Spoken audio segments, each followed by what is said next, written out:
You try your best to create a world around you which will be affected by you.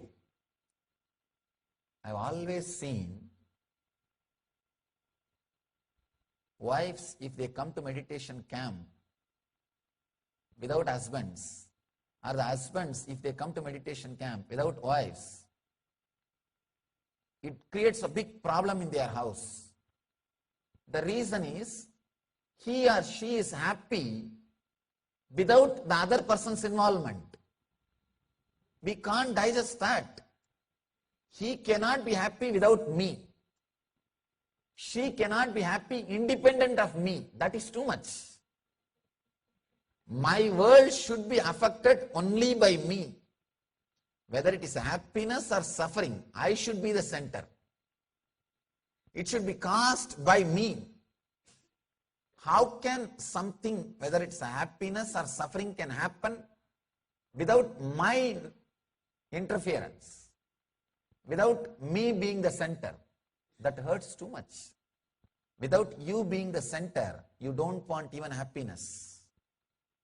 You call something as happiness if it happens only as you being the center. Otherwise, no. You being the center becomes the root. That becomes the mantra. That becomes the philosophy of life. That is where the tumor starts. That is where the cancer starts. I always tell people, once in a while, live in a wild way where your routine is not under your control. Take little risk, nothing wrong. Little risk is okay.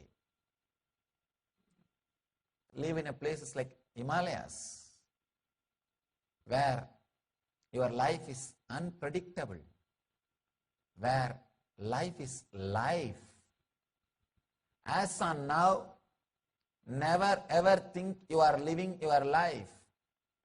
You are in graveyard for which you have keys in your hand. That's all. You are already in your tomb. Only thing difference is you have key for your tomb. You can open and go out and come in. That's all. There is no other big difference. Almost your life is under the control.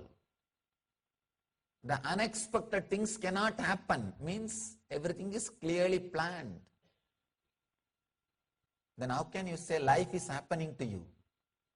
It's only planned incidents again and again getting repeated. The past being replayed again and again into the future is what is your life. That is why even if you live many number of years, you don't feel the fulfillment.